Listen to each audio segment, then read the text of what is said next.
నారపల్లి నువ్వు ఏం బిజినెస్ చేస్తావు? బుక్ షాప్ ఉంది అదే లాస్ అయిపోయింది. 3 months నుంచి ఇంటికి రావట్లేదు. ఇక ఊర్లోనే ఉంటాం. వీళ్ళు ఇక్కడ మన ఇంట్లోనే ఉంటున్నాం, ఉండి చదువుకుంటున్నాం. ఫైనాన్షియల్గా డిస్టర్బ్ అయిపోయింది.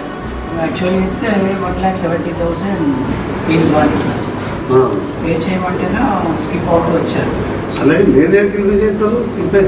యాక్చువల్లీ పే చేస్తాము. ఉంటే చదువుకోరు ఎంత ఎన్ని మార్కులు వస్తున్నాయి? ఎంత 582. అయితే నుండి కట్టదా 98% తెచ్చుకున్నాక ఎంత ఇంటెలిజెంట్ అవుతుంది? ఎంతగా అయిపోయింది కదా.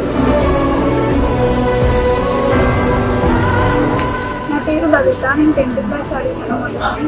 నాకు ఒక ఫైనాన్షియల్ ఇష్యూ ఉండడం వల్ల ఫీజు కట్టలేకపోయాను.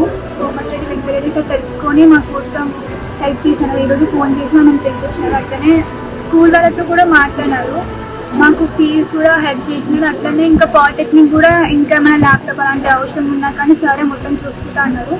సార్కి చాలా థ్యాంక్స్. ఇంత తొందరగా రెస్పాండ్ అయ్యి మాకు హెల్ప్ చేసినారు.